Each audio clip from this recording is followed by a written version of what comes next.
Assalamualaikum warahmatullahi wabarakatuh. Sebelumnya perkenalkan, nama saya Dani Mustafa, NIM 20011110094 kelas E.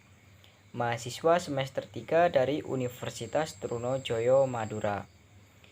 Baiklah, pada tugas yang diberikan oleh Bapak Helmi Boimia kepada saya mengenai permasalahan HAM yang terjadi di daerah masing-masing.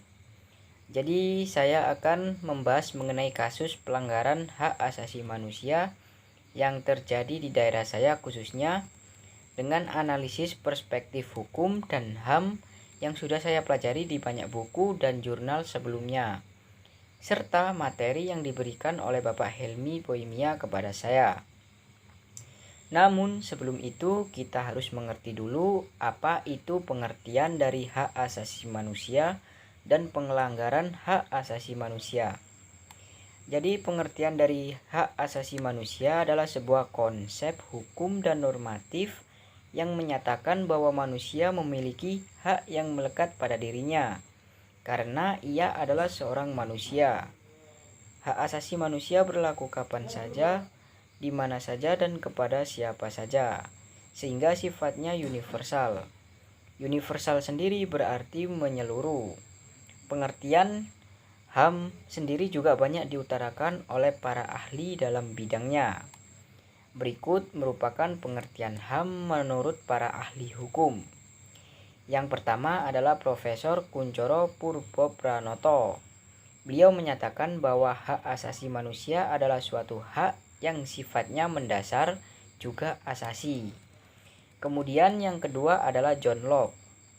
Pendapat dari John Locke ini adalah HAM ialah hak-hak yang secara langsung diberikan kepada Tuhan Yang Maha Esa pada tiap manusia sebagai hak yang kodrati. Dan yang terakhir adalah Peter Erbaer yang berpendapat bahwa hak asasi manusia ialah dasar yang bersifat mutlak dan juga harus dipunyai pada setiap insan untuk perkembangan dirinya. Lalu apa saja pelanggaran HAM dan apa itu pelanggaran HAM?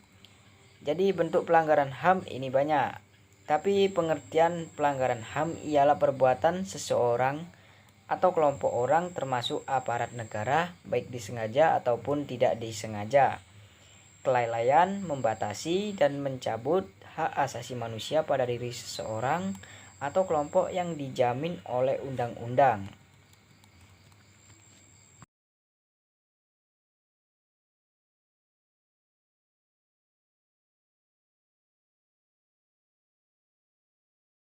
Baiklah, kita akan masuk ke pembahasan utama kita.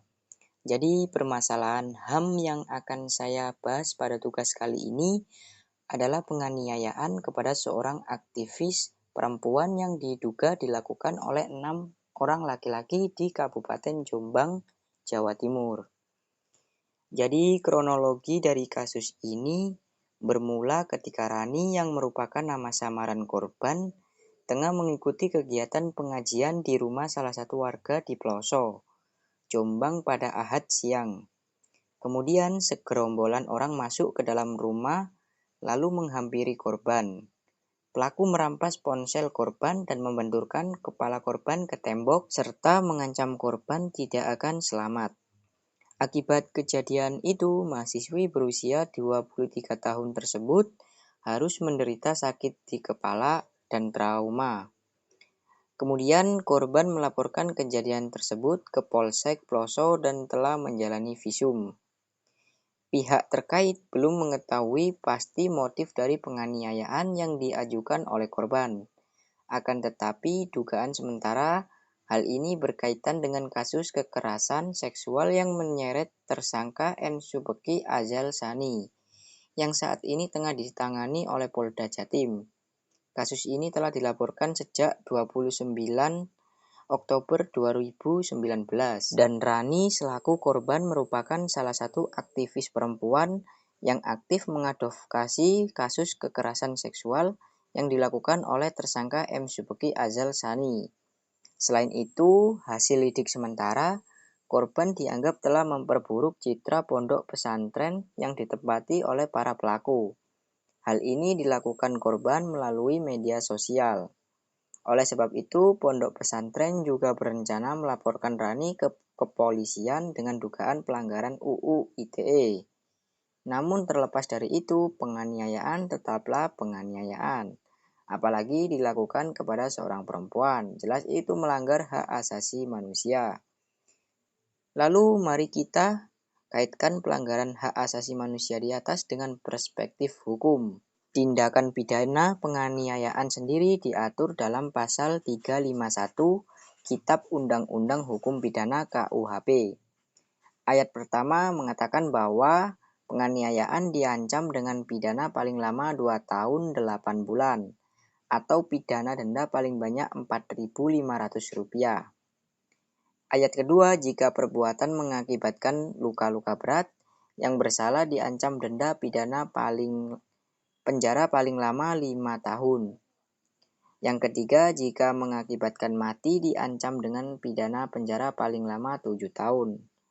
Keempat, dengan penganiayaan disamakan dengan merusak kesehatan. Yang kelima, percobaan untuk melakukan kejahatan ini tidak dipidana.